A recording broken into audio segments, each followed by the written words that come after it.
Bonjour frères et sœurs, je vous retrouve cette fois-ci encore avec joie et cette fois-ci pour la vidéo numéro 95 qui va concerner le personnage de Lot, le neveu d'Abraham, parce que c'est une figure prophétique pour maintenant et demain. C'est qu'on s'intéresse beaucoup à demain dans nos milieux chrétiens, ce qui est normal. C'est donc le titre de ma vidéo, Lot, le neveu d'Abraham, figure prophétique pour maintenant et demain.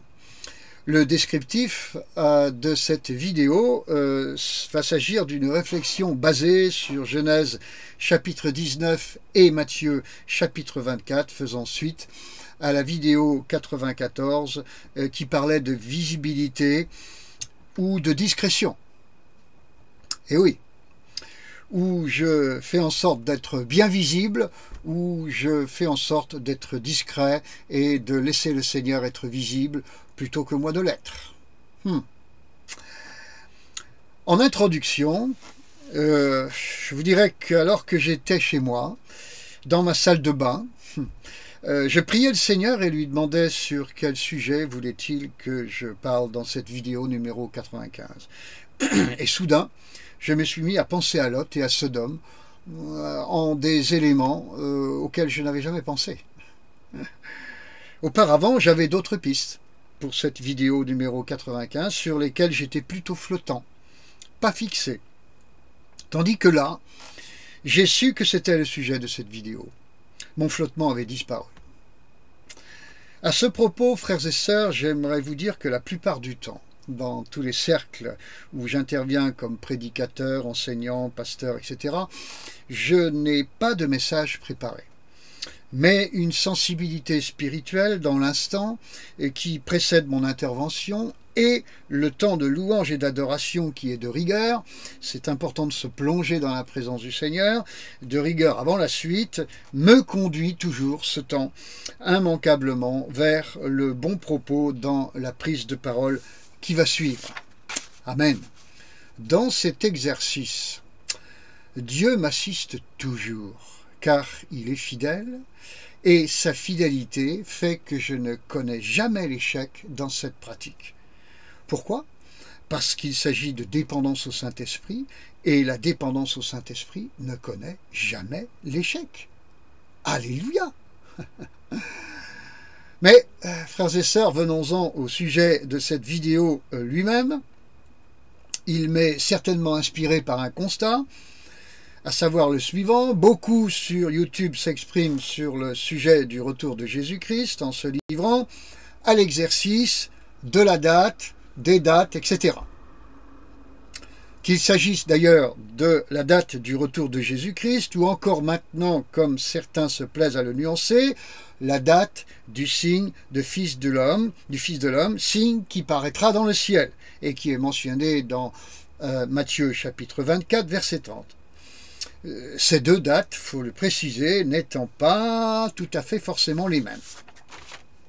Or, ces derniers mois, plusieurs youtubeurs avaient annoncé le mois de septembre 2023 pour l'un ou l'autre de ces phénomènes. Bien sûr, à ce jeu des dates, comme d'habitude depuis 1500 ans, parce que figurez-vous que la première prédiction concernant la datation du retour de Jésus-Christ remonte au temps de Clovis, eh bien dans cet exercice-là, où l'on s'efforce de mettre des dates, comme toujours, c'est l'échec. C'est l'échec parce que la Bible ne donne pas de date, mais seulement des signes. Il faut donc s'en tenir aux signes et non aux dates, sans quoi cela nous conduit forcément au dérapage, c'est-à-dire à l'erreur. À propos de signes, Lot et son histoire dans Genèse chapitre 19 en est un vrai je crois. Avant Genèse chapitre 19, il y a Genèse chapitre 18. C'est pas là seulement un trait d'humour de ma part, parce que, écoutez donc ceci. Dans Genèse chapitre 18, Abraham, l'homme de Dieu qui est à sa place, lui, intercède pour Sodome. Et dans cette intercession, il ne souhaite pas le jugement de Dieu sur la ville pécheresse, il a compassion d'elle et de toute la région qui inclut aussi Gomorrhe. Genèse chapitre 18, verset 24. Est-ce que l'attitude d'Abraham vous parlerait-elle? À savoir, avez-vous compassion de ce monde pécheur, plutôt que de le juger et de désirer sa condamnation? Autrement dit, avez-vous le cœur et l'esprit d'Abraham pour intercéder auprès de Dieu comme il le fit? Point d'interrogation. Car toute intercession, frères et sœurs, sans un cœur et un esprit comme celui d'Abraham, est déplaisante au Seigneur. J'espère que vous entendez bien cela. Abraham haïssait le péché, il haïssait le péché de ces villes. Il le haïssait, ce péché. Mais avait compassion des pécheurs qui les habitaient.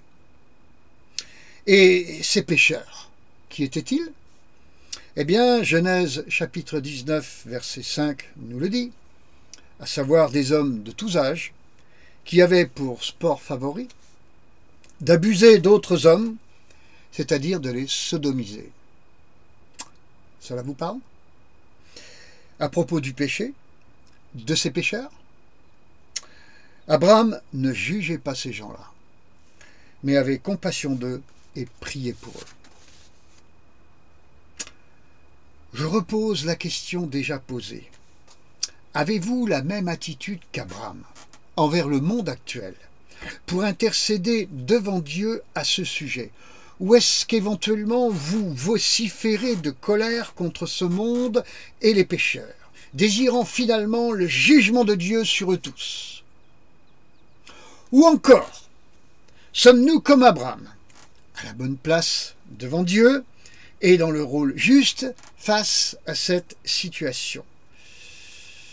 Frères et sœurs, il faut admettre que beaucoup d'enfants de Dieu ne sont pas dans la posture exacte d'Abraham, donc pas à la bonne place ni dans le bon rôle.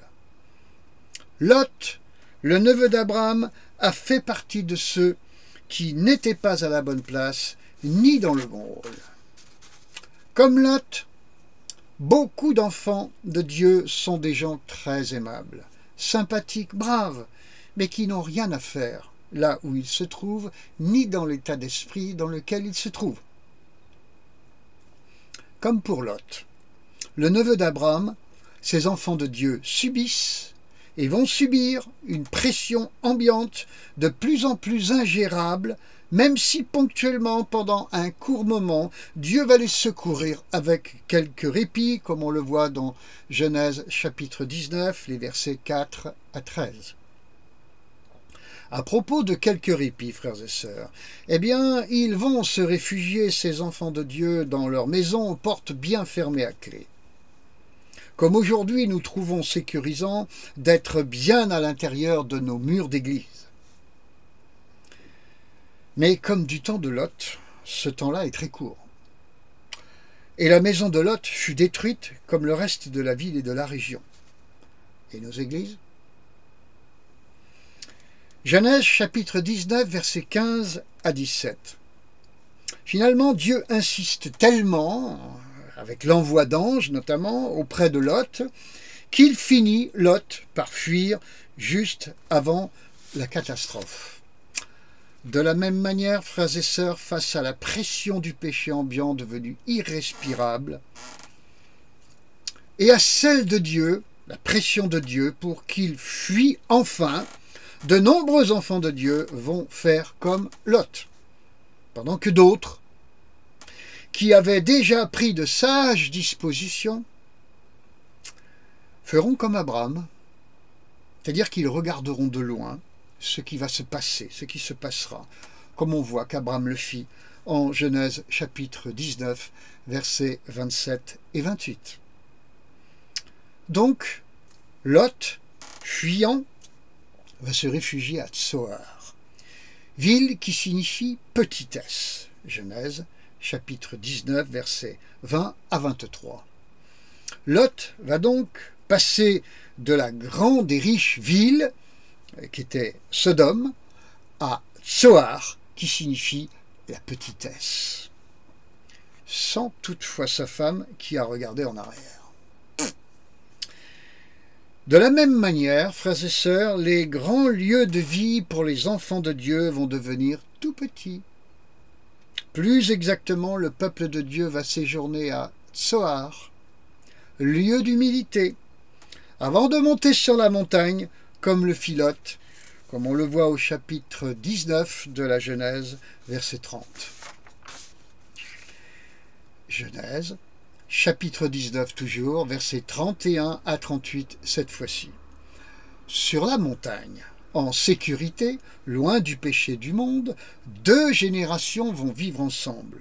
Lot, qui est vieux et vieilli par tout ce qui s'est passé, et ses filles qui sont jeunes. Les filles qui vont noyer leur père dans le vin, et le père qui va féconder ses filles, d'où sortiront 2 peuples. Le peuple de Dieu qui se sera enfui du monde sera composé, frères et sœurs, d'une jeune génération qui va consoler l'ancienne par le vin d'en haut. Et l'ancienne génération va travailler à introduire la jeunesse dans son avenir, un avenir de croissance du peuple de Dieu, car Christ est aussi mort pour les Moabites et les Ammonites. Aujourd'hui, que l'on peut identifier comme peuple de l'islam et des nations. Comprenez que toute cette histoire, dans chacune de cette étape, est un signe des signes. Et si je récapitule, ces signes sont, premièrement, intercéder avec un cœur pur et à la bonne place, comme Abraham, pour ce monde pécheur, le fit. Deuxièmement, fuir ce monde et sa pression avant qu'il ne soit trop tard, surtout quand Dieu vous y presse, comme ce fut le cas de Lot. Sa femme n'a pas supporté la pression, c'était trop tard pour elle. Fuir, car il est écrit, vous serez saints car je suis saint, c'est-à-dire vous vous mettrez à part. Fuir pour se mettre à part. Troisièmement, juste avant que la catastrophe ne tombe sur Sodome et Gomorrhe, Dieu va conduire son peuple à Tsoar dans le dénuement et l'humilité, c'est-à-dire la purification par la repentance. Et quatrièmement, le peuple purifié après son passage à Tsoar va monter sur la montagne, s'approcher de Dieu, et là il va connaître l'ivresse du vin d'en haut qui guérit et console par le moyen des plus jeunes du peuple, qui eux-mêmes, grâce à leur père, vont devenir féconds pour déclencher un réveil, après quoi le Seigneur viendra chercher son peuple. Ainsi, ces 4 phases peuvent signifier ceci. Je reprends. Premièrement, intercession de compassion. Deuxièmement, sanctification, c'est-à-dire mise à part, séparation. Troisièmement, repentance, purification. Quatrièmement, réveil. Je répète, premièrement, intercession de compassion, deuxièmement, sanctification, c'est-à-dire mise à part, séparation, on se retire, troisièmement, repentance, purification, quatrièmement, réveil, grande moisson finale. Vous noterez au passage que le deuxièmement, c'est la sanctification, qui n'est pas à confondre avec le troisièmement, qui est la purification. On se met à part pour être purifié. La mise à part n'est pas la sanctification, la mise à part n'est pas la purification elle-même, elle précède la purification. On se sanctifie, on se met donc à part pour être purifié. Et ensuite, c'est le réveil. Grande moisson finale. Ces 4 phases ne vont pas changer quoi que ce soit premièrement pour le monde, précisons-le, mais d'abord pour le peuple de Dieu. Zacharie, chapitre 12, verset 10. Dans ce passage, il est dit du peuple de Dieu que par la supplication, ce peuple va demander à Dieu grâce. Il est dit qu'il va à nouveau tourner les regards vers celui qu'ils ont transpercé. Il est dit de ce peuple qu'il va beaucoup se repentir. Bien sûr, il s'agit d'Israël, mais le peuple de Dieu des nations va aussi en faire autant. Pas seulement Israël, qui lui va le faire premièrement. Ainsi, Israël et l'Église vont appeler ensemble et avec supplication le retour du Messie. Même toutes les tribus de la terre vont le faire, tellement l'angoisse sera généralisée dans le monde. Matthieu, chapitre 24, versets 29 et 30. Il est écrit que cette angoisse, poussant chacun vers un désir messianique ardent, arrivera après ces jours de tribulation. Alors viendra le signe du Fils de l'homme. Ensuite donc, qui lui-même poussera à son sommet le désir messianique exprimé par la terre entière, c'est-à-dire poussera à son sommet un désir, un appel messianique, un appel de nature mondiale. Vous avez compris, frères et sœurs, que le signe du Fils de l'homme est étroitement lié à un désir, je le répète, messianique mondial.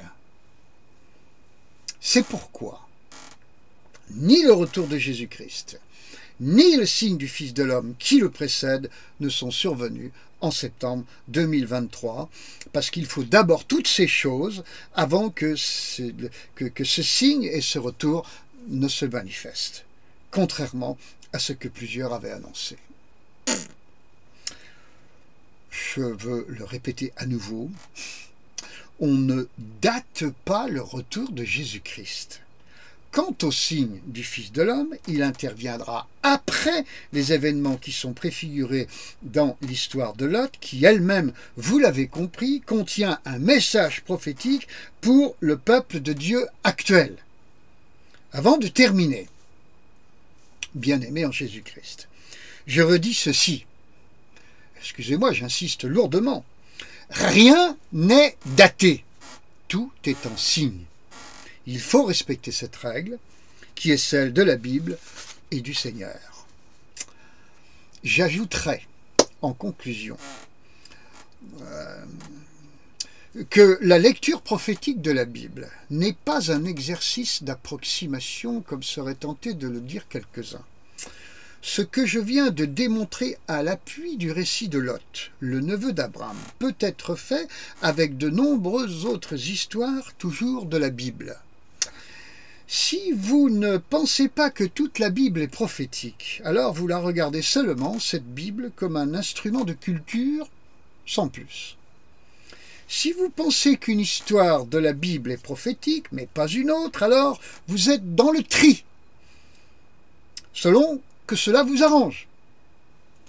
Si vous pensez que toute la Bible est prophétique, alors, en la lisant chaque jour, vous allez prier et dire « Seigneur, que veux-tu me dire aujourd'hui par cette lecture que je suis en train de faire ?» Et le Seigneur vous répondra. Amen. Je prie le Seigneur, ce merveilleux Seigneur, que vous lisiez votre Bible chaque jour, fidèlement, de cette manière. Sous l'inspiration volontaire du Saint-Esprit, Seigneur, toi qui es l'Esprit, de Corinthiens 3, 17 et 18, le Seigneur c'est l'Esprit et l'Esprit c'est le Seigneur, je te prie de bénir ma lecture et ma méditation de ta parole aujourd'hui et de me dire aujourd'hui ce que tu as à me dire. Merci, je reçois et je lis ta parole, je médite ta parole, je prends le temps qu'il faut pour ça et la parole de Dieu demeurera en vous. Et ce que vous demanderez vous sera accordé. C'est le Seigneur Jésus qui le dit dans l'évangile de Jean, si je ne me trompe, au chapitre 15 et au verset 8, à peu près quelque chose comme ça, voyez-vous. Alors que la parole de Dieu demeure en vous, que l'Esprit de Dieu, vous lui donniez toute la place en vous. Saint-Esprit prend toute la place en moi, ici, là, dans tout mon être, dans mon âme, dans mon esprit, prend toute la place. Bien-aimés, pouvez-vous être des vierges sages si chaque jour vous ne demandez pas au Saint-Esprit de prendre toute la place en vous, même la place de vos vieilles blessures? Je vous souhaite ardemment d'agir ainsi, afin que vous soyez des hommes et des femmes heureux. des gens qui ne sont pas couchés comme le serpent qui marche sur son ventre, mais debout et dans la victoire, assis dans les lieux célestes en Jésus-Christ, et attendant depuis là-haut le fameux retour de notre Seigneur Jésus-Christ. La paix, la sienne, sur vous, au nom de Jésus-Christ, ce merveilleux Seigneur et Sauveur, le mien, le vôtre. Alléluia, Amen. À bientôt mes amis pour la suivante. Au revoir. Soyez bénis profondément, profondément, profondément. Maintenant, dans l'esprit, dans l'âme, dans le corps, guérissons au nom de Jésus-Christ pour tous ceux qui regardent cette vidéo à cet instant même, quel que soit le problème que vous puissiez avoir. Dieu est tout-puissant. Alléluia.